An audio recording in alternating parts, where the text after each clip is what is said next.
والصلاة والسلام على رسول الله وعلى آله وصحبه ومن والاه ما بعد.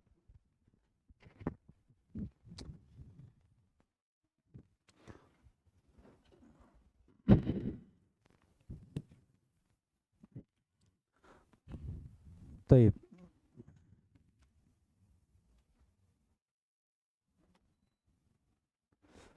kemarin kita sudah selesai dari tentang hijron ahlul bid'ah. Ini hijron ahlul bid'ah bermakna kita meninggalkan, berlepas diri, menjauhi, tidak ada cinta, tidak ada ziarah, tidak ada iyadah, tidak ada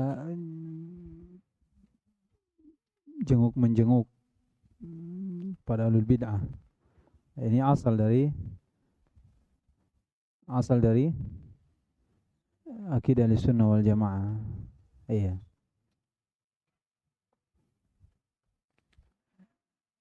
Karena dikhawatirkan kalau seorang duduk dengan ahlul bid'ah itu membuat fitnah di dalam hati. Oleh karena itu disebutkan sebagai ulama, duduk dengan ahlul bid'ah itu mumarradun lil qulub. Itu membuat penyakit dalam hati. Iya, dengan ucapan-ucapannya, dengan akhlaknya. Iya, pergaulannya. Tapi kalau ada maslahat yang besar, bisa kita terangkan kebenaran dan kita anggap dia bisa menerima, maka ini sesuatu yang wajib. Karena kita diperintah untuk berdakwah kepada Allah Subhanahu wa taala. Ya kan? Berdakwah, mengajak manusia masuk ke dalam jalan Allah Subhanahu wa taala. Jangan ahlul bid'ah, orang kafir saya disuruh untuk didakwahi. Bagaimana kisah Nabi Muhammad SAW tak kala anak kecil dari Yahudi ini mau meninggal, ya kan? Nabi datangi atau tidak? Nabi datangi. Diajak masuk ke dalam Islam. Ya gulam, qul la ilaha illallah. Kemudian si anak ini mengatakan la ilaha illallah. Kemudian Nabi SAW keluar dengan wajah yang gembira karena Allah telah menyelamatkan dia dari api neraka. Ini siapa? Orang kafir, orang kafir. Jadi asal dari Ahlussunnah wal Jamaah itu dia menjauhi karena takut ada bentuk fitnah yang terjadi dalam diri kita sehingga kita bisa termakan dengan syubhat-syubhatnya.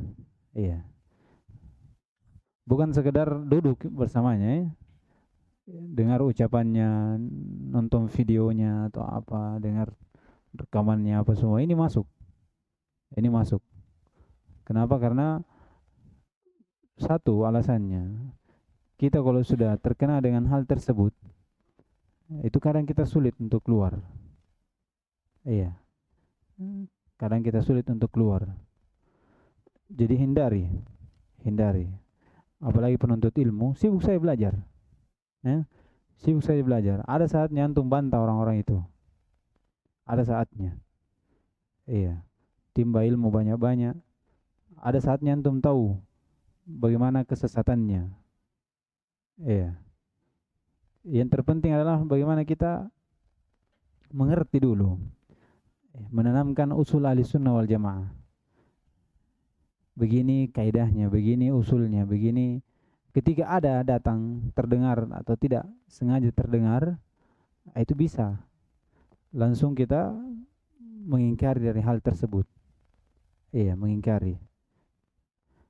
Atau jangan merasa aman juga. Jangan katakan, oh saya sudah belajar ini, saya baca-baca saja dulu. Sumpah ada faedah. Faedah apa? Hah? Iya. Antum tahu ada imam besar, imam besar ini. Dia menikah dengan Mu'taziliyah. Mu'taziliyah ini bapaknya apa? Pentolannya juga Mu'tazilah. Dia nikahi supaya dia ajak masuk. Iya, ini imam ini. Iya. Dia nikahi supaya dia bisa ajak masuk dalam akidah Ahlussunnah wal Jamaah. Tapi dia nikahi setelah itu apa? Apa yang terjadi? Justru imam, iya jadi imam, tapi imamnya Mu'tazilah. Berubah, berubah keadaannya. Bukan jadi imam Ahlussunnah lagi, tapi jadi imam besarnya apa? Mu'tazilah. Iya, kepintarannya termakan oleh syubhat-syubhat dari al-bid'ah. Ini imam ini, apalagi kita yang baru belajar ya. Iya. Apalagi baru belajar langsung mau bantah ini. Hah? Iya. Insya Allah kalau antum belajar, iya, pelan benar belajarnya antum tahu. Antum tahu, iya, perselisihan-perselisihan seperti apa antum tahu insya Allah. Tapi itu dengan catatan apa? Baik belajarnya, jangan setengah-setengah. Jangan setengah-setengah. Setengah-setengah itu, iya, setengah-setengah belajar itu yang orang yang merusak agama. Sebagaimana disebutkan Ibnu Taimiyah. Setengah nahu merusak bahasa, ya kan? Setengah dokter merusak badan. Nah, setengah-setengah belajar ya merusak agama. Dia berdakwah tapi cara belajarnya tidak benar. Ya sembarang dia bilang. Sembarang dia bilang. Jadi ini penting ya. Ini yang perlu kita tanamkan dalam keyakinan kita bahwasanya kita harus tinggalkan dari alul bid'ah itu. Ya, adapun rincian-rinciannya itu nanti antum sudah dapat. Antum akan dapat insyaallah. Demikian pula meninggalkan apa jidal. Ya kan? Ini asalnya meninggalkan apa jidal. Berdebat dengan mereka. Iya, berdebat. Kecuali saya katakan kalau ada hal yang mendukung. Kita tahu bahwasanya orang ini menerima dari Al-Quran dan Sunnah, penjelasan Al-Quran dan Sunnah sahabat. Iya, maka kita sampaikan, kita jidal dari, kita debat dari pendapatnya, kita ajak. Iya, kalau ini boleh, boleh. Bahkan disebutkan apa? Wajib. Iya, karena dia tidak buta dari kebenaran dan dia mau menerima kebenaran. Tapi kalau bentuknya jidal untuk melawan diri saja atau memenangkan diri untuk diri, iya, maka ini jangan.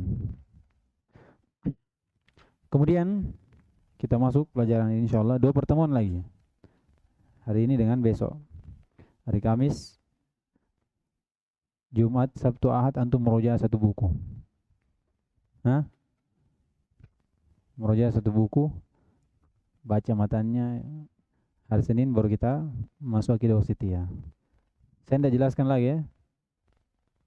Akidah wasitiyah saya tidak jelaskan. Saya cuma baca, antum menjelaskan.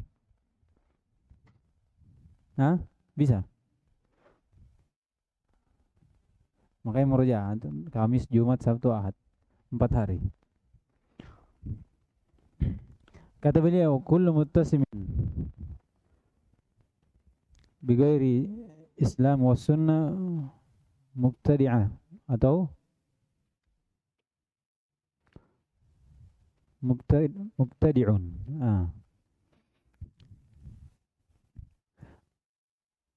Jadi setiap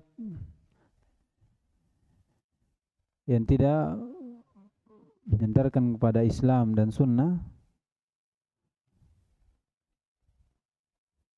maka dikatakan dia mubtadi', dia ahlul bid'ah. كالرافضة والجهمية والخوارج والقدرية والمرجئة والمعتزلة والكرامية والكلابية ونظائرهم. Nazairuhum ini seperti al-Asy'ariyah atau al-Asy'ariyah. Fahadihi farqul dhalal wa tawaiful bid'ah. A'adzana Allah minha. Ini kelompok-kelompok yang sesat, kelompok-kelompok bid'ah. Semoga Allah Subhanahu wa taala menjauhkan kita dan melindungi kita darinya. Jadi setiap yang tidak menyandarkan bersandar kepada Islam dan sunnah, maka dia dari mubtadi'. Artinya dia menyelisih dari Al-Quran dan sunnah, itu mubtadi'. Keluar dari pemahaman as-salaf, mengikuti hawa nafsu, itu mubtadi'. Itu gambaran umumnya. Kalau keluar dari Al-Quran dan sunnah, tidak mengambil pemahaman as-salaf, mengikuti hawa nafsu, inilah disebut apa? Ahlul bid'ah. Disebut ahlul bid'ah. Seperti Rafidhah, Al-Jahmiyah, Al-Khawarij dan selainnya.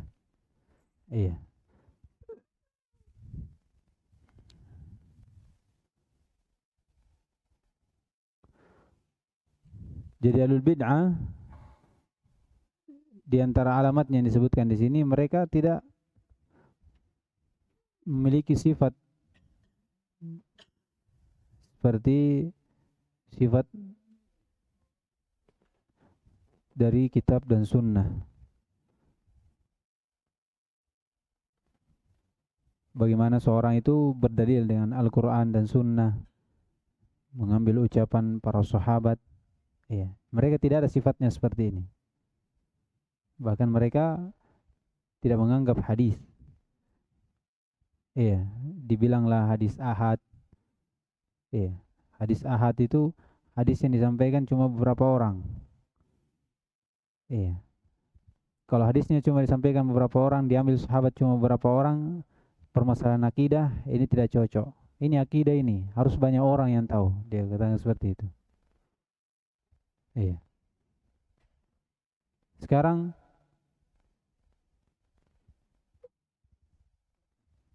kalau ada hadis mutawatir, atau Al-Quran,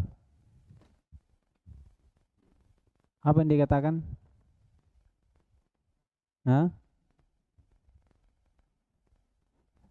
Al-Quran banyak kekeliruannya. Kenapa? Ada yang dihapus, ada yang ganti. Permasalahan akidah tidak seperti itu. Harus dia kokoh.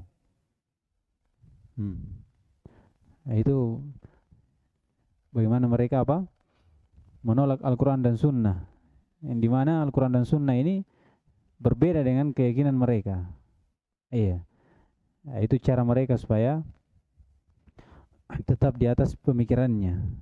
Sudah berlalu kemarin bagaimana mereka mendatangkan dalil, kadang diambil dari Al-Quran tapi tidak sesuai dengan pemahaman as-salaf. Atau dia memang sama sekali tidak mengambil dari Al-Quran dan Sunnah, bergantung kepada akal mereka. Jadi di antara al-bid'ah itu ada yang mengambil keyakinan mereka, akidah mereka ada dari akal mereka. Ada juga dari takbir mimpi. Seperti orang-orang sufi. Takbir mimpi, mimpi-mimpi yang ada terlihat.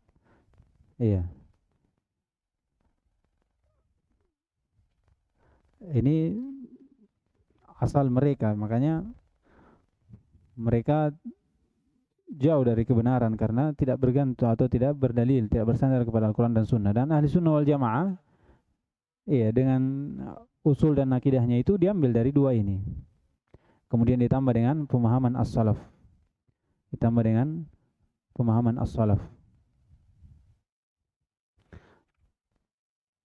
Di antara sifatnya juga bagaimana mereka ini mengandalkan pemikiran mereka, hawa nafsu mereka, yang dimana kalau jelas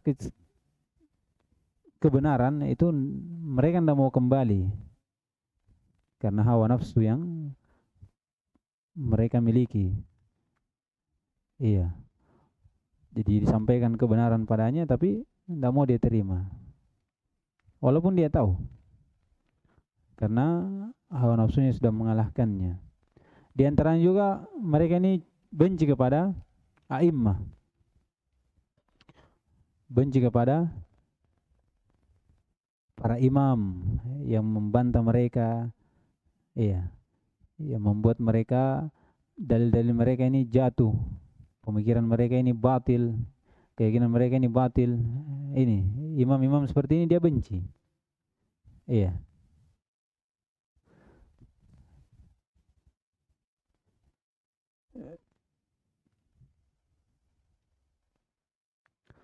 Disebutkan dinukil oleh An-Nawawi rahimahullah bahwasanya Imam Ahmad bin Sinan Al-Qattan rahimahullah dia katakan laisa fid dunya mubtadi', tidak ada di dunia ahlul bid'ah, pelaku bid'ah, illa wa huwa yubghidu ahlal hadis, kecuali pasti dia benci dari ahlul hadis.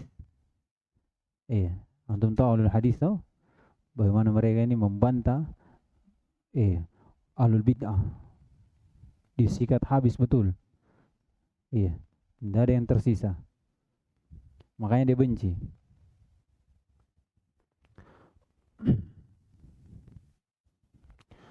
Dikatakan Al-Barbahari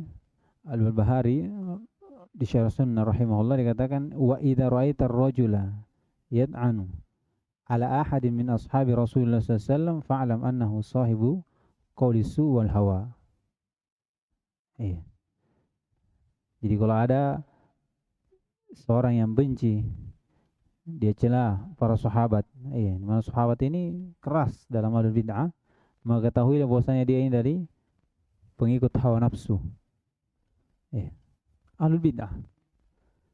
Ini ucapan-ucapan apa yang menjelaskan sifat dari mereka ini. Jadi berapa sifat tadi?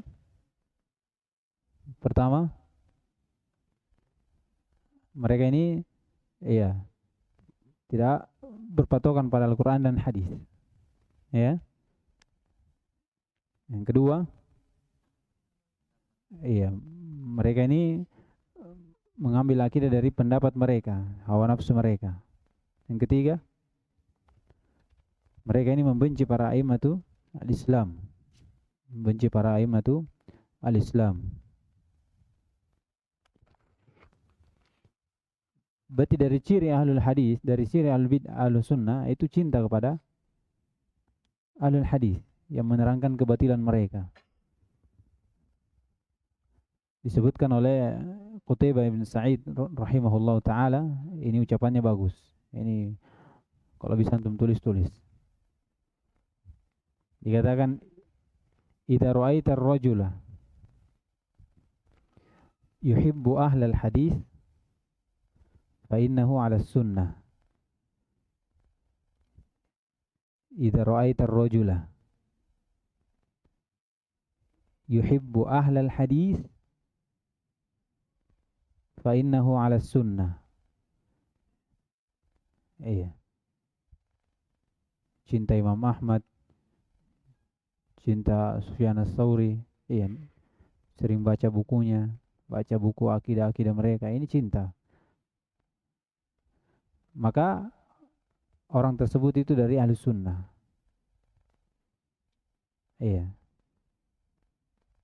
Tapi kata beliau, wa man khalafa hada, dan siapa yang menyelisih mereka.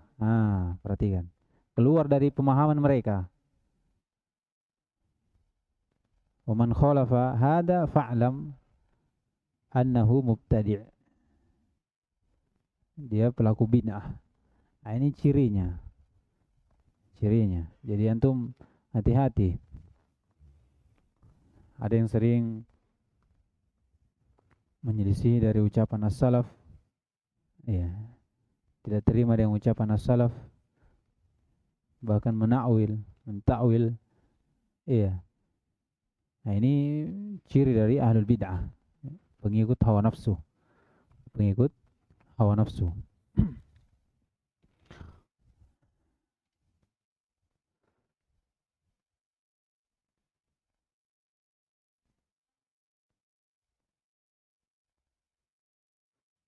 Kalau disebutkan Ibnu Taimiyah rahimahullah, dikatakan syiar ahlul bid'ah huwa tarku intihal ittiba'i salaf.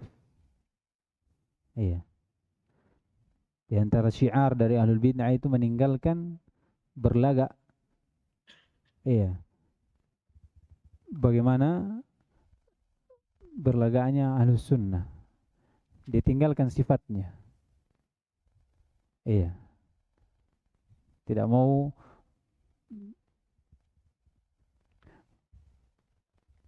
apa akhlaknya atau dari sisi ciri-cirinya dia tidak mau. Dia cari bentuk lain. Ini kata Syekh Islam, ini dari ciri atau syiar dari ahlul bid'ah. Syiar dari ahlul bid'ah. Baik, kemudian beliau menyebutkan beberapa kelompok. Iya. Kelompok dari siapa yang dimaksud dengan ahlul bid'ah ini? Di sini ada 1 2 3 4 5 6 7 8 8 kelompok. Ya, 8 kelompok. Yang pertama Rafidhah.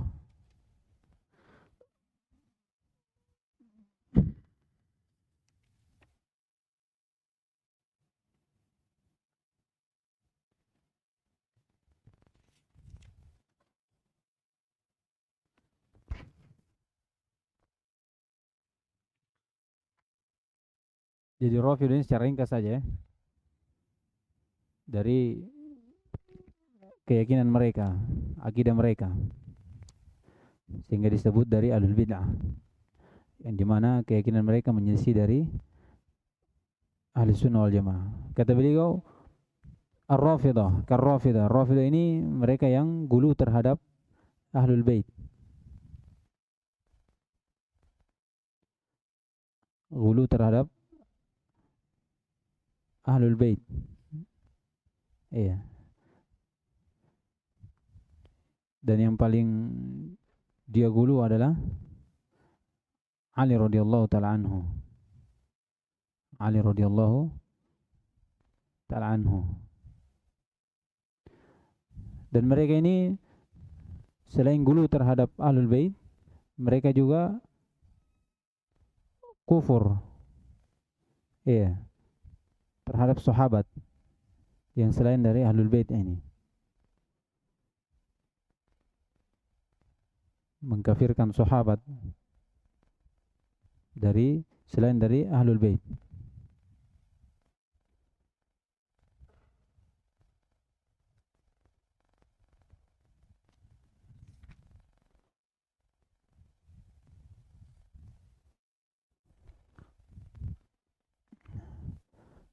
Dan di antara keguluannya, iya, ada yang menganggap bahwasanya Ali itu adalah Tuhan.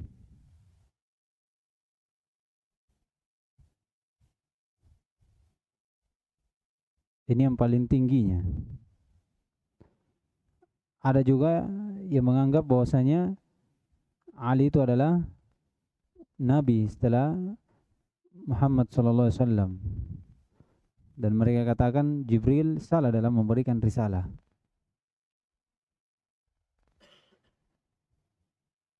Atau tidak, dia Nabi, iya, dia harusnya menjadi Nabi, Nabi yang terakhir. Tapi Jibril salah dalam memberikan risalah, diserahkan kepada Nabi Muhammad sallallahu alaihi wasallam. Itu diantara dari keguluan mereka terhadap Ali radhiyallahu taala anhu.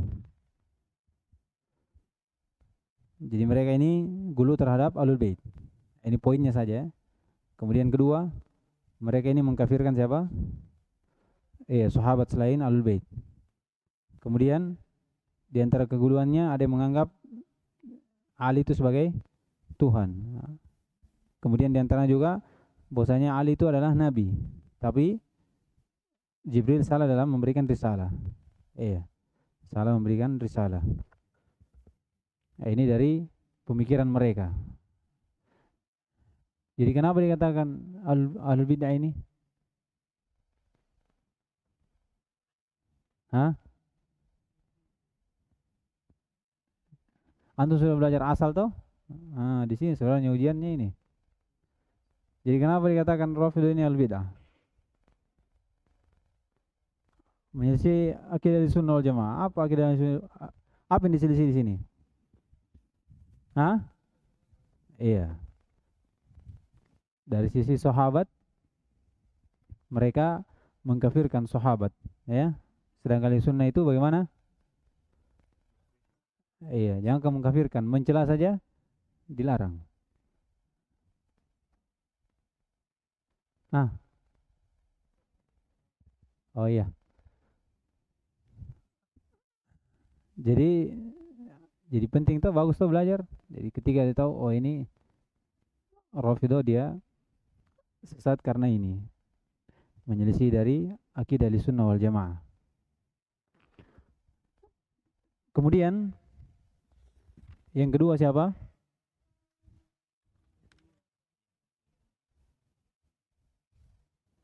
Jahmiyah. Kalau antum mau baca lagi banyak, ini ada syarahnya.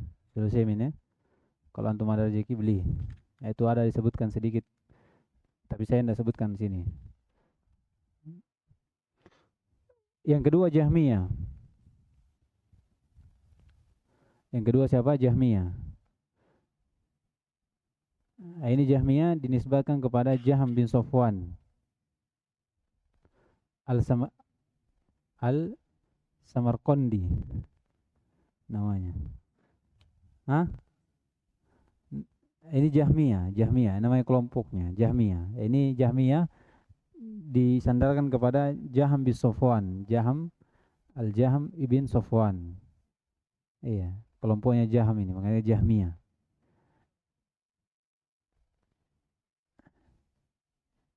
Ini Jahm bin Safwan, ini sebenarnya murid. Ya, murid dari Al-Ja'ad bin Dirham. Ja'ad bin Dirham. Jadi Ja'ad bin Dirham ini yang memiliki pemikiran ini. Ya kan? Kemudian diambil dari siapa? Jahm bin Safwan. Jahm bin Safwan lah yang menyebarkan pemikiran dari Jahmiyah ini, maka dinisbahkanlah kepada Jahmiyah. Jadi murid sebenarnya, tapi dia yang sebar pemikirannya. Maka disebutkanlah pemikiran apa? Jahm, pemikirannya Jahmiyah. Pemikiran dari Jahmiyah. Kekeliruannya, perhatikan. Mereka ini jelas ya, dalam permasalahan sifat dia mu'attilah. Apa artinya mu'attilah? Nah, di sini minta sini. Sudah lama toh? Ai, bisa-bisa 1 minggu ini. Tes terus. Jadi dia madhabnya itu mu'attilah. Dalam permasalahan sifat itu mu'attilah. Apa maksudnya mu'attilah ini? Enggak, saya tunjuk. Saya tunjuk bagus. Siapa yang tunduk-tunduk ini? Secara yang tunduk-tunduk. Mana ikhlas? Ah, apa artinya dikatakan di sini dia kalau permasalahan sifat kesesatannya itu dia mu'attilah. Ah, menolak saja.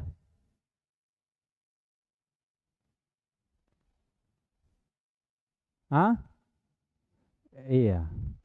Dikatakan dia mentaktil tanpa mendatangkan makna yang baru. Jadi menolak. Ini katakan apa?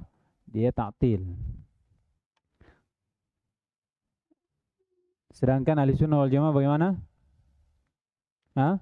Menetapkan apa yang Allah tetapkan. Nah ini perhatikan, ini aplikasinya ini ilmu di sini. Supaya antum tahu. pemikirannya. Kenapa kalau kita kenapa Jahmiyah sesat? Wah, sebut kami. Mereka ini menafikan sifat, saudara. Dia tolak sifat, sedangkan ahli sunnah wal jamaah itu tetapkan sifat. Sudah bisa dibedakan. Permasalahan takdir, dia Jabriyah. Saya bisa jawab. Angkat tangan dulu, jangan langsung jawab. Jabriyah. Tidak apa-apa, saya sholat duhur sini. Sudah lama saya tidak sholat duhur di sini tuh. Nah, Mubar. Dikatakan dia takdir, dia Jabriyah.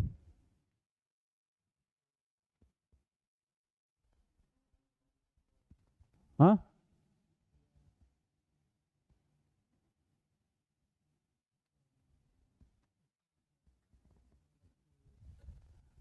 Apa? Kapas yang diterbangkan angin. Woi, apa itu? Hah? Ah, saya bisa bantu temannya. Ah, Hasan. Bagus. Saya suka dari belakang sebenarnya. Yang belakang-belakang ini.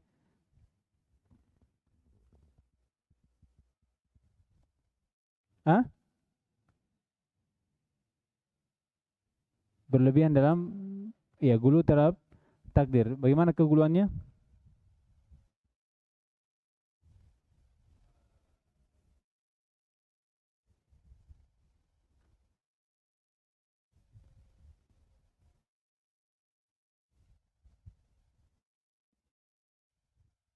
Ah, jadi menafikan kehendak untuk dirinya.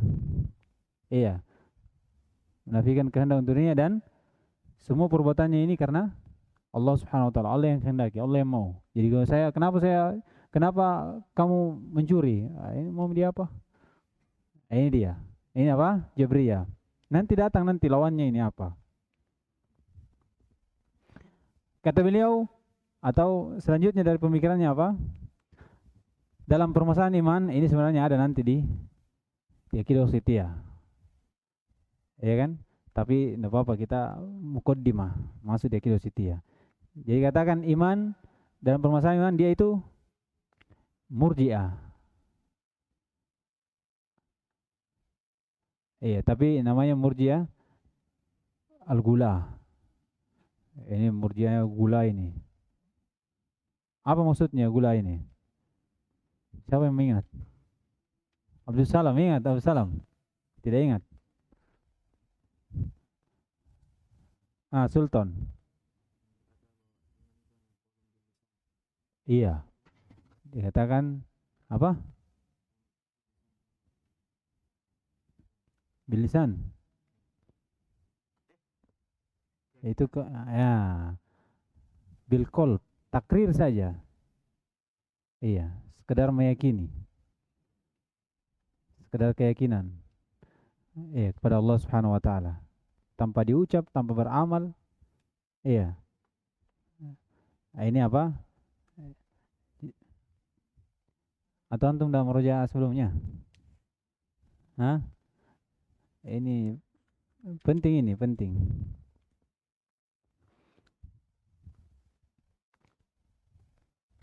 Satu lagi.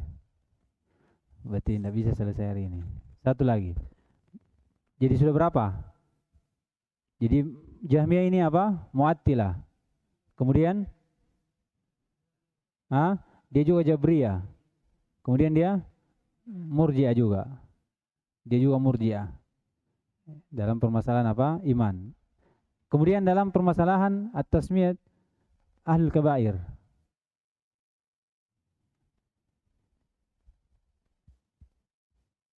Oh tidak.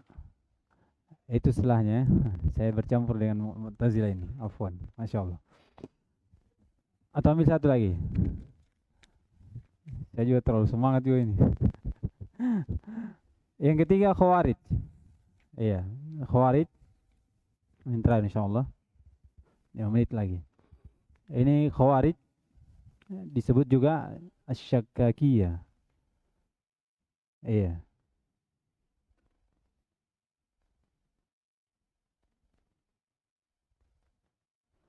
Selalu di atas keraguan. Syakkakiyah. Maka juga Syakkakiyah.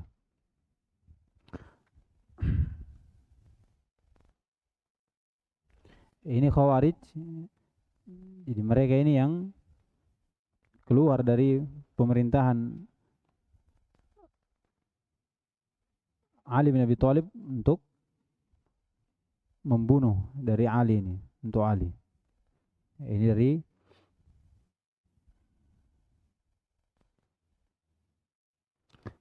Al-Khawarij. Jadi dia mazhabnya apa? Keluar dari pemerintah. Kalau dilihat pemerintahnya ini di atas kekafiran, di atas apa namanya? Di atas kejelekan, iya, maka dia keluar dari situ. Tidak ada lagi ketaatan pada pemerintah. Iya. Kalau di Sunnah wal Jamaah apa? Hah? Tetap taat. Walaupun pemerintahnya ini di atas kejelekan selama bukan kekufuran yang jelas. Kalau mereka tidak. Mereka tidak. Oleh karena itu mereka ini tidak taat, tidak diperintah seorang taat dalam di atas kekafiran. Orang apa namanya? Tidak diperintah seorang taat di atas pemimpin yang kafir. Itu kaidahnya. Kemudian dianggap pelaku dosa besar itu apa? Kafir. Tak kala dia pemerintah melakukan satu dosa besar, berhukum dengan selain hukum Allah, istilahnya. Iya kan? Maka dikatakan ini kafir. Dikatakan apa? Ini kafir. Maka keluarlah dari perintah dari pemerintah.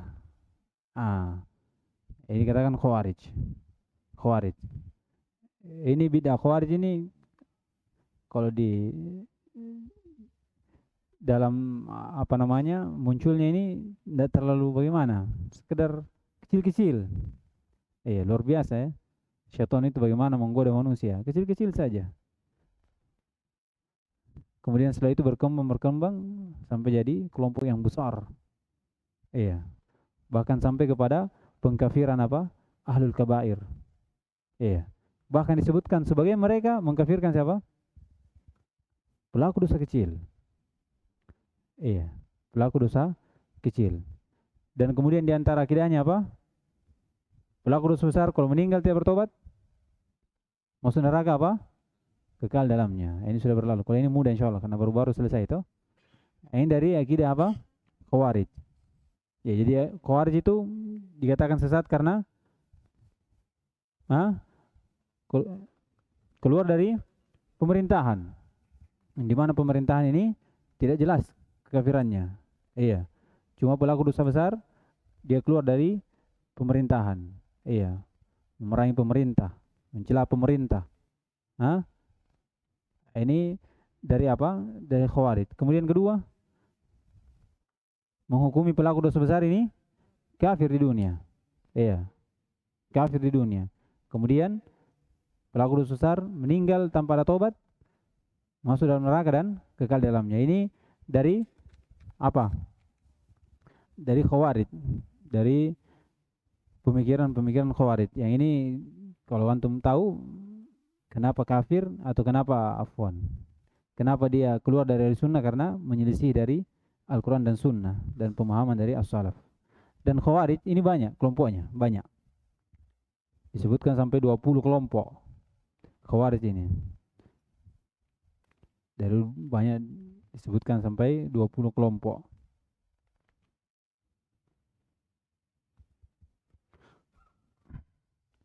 Nama-nama kelompoknya ya tidak usah disebutkan karena tidak apa namanya jarang terdengar. Tapi begitulah alul bid'ah. Saya katakan kenapa dia apa kalau orang tidak mengambil patokan dari Al-Quran dan Sunnah seperti itu. Kalau cuma berdalilkan dengan akal, semua orang punya akal. Perhatikan, semua orang punya akal. Oleh karena itu Khawarij sampai 2 kelompok karena masing-masing mengandalkan pemikirannya. Begitulah ahli sunnah. Bagaimana mereka bersatu karena patokannya satu. Dan begitulah ahli bid'ah. Bergantung dengan berpedoman dengan akal, berdalil dengan akal sehingga berpecah dalam pemahaman. Begitu juga Al-Qadariyah atau Mu'tazilah. Akan datang nanti bagaimana mereka terpecah juga. Terpecah juga sampai 20 kelompok. Sampai 20. dengan asal yang mereka bangun. Baik, insyaallah nanti sisanya penjelasan tentang tersisa dari nama kelompok. Insyaallah besok pertemuan terakhir ya. Pertemuan terakhir insyaallah. Baik, subhanakallahumma bihamdik, asyhadu an la ilaha illa anta, astaghfiruka wa atubu ilaik.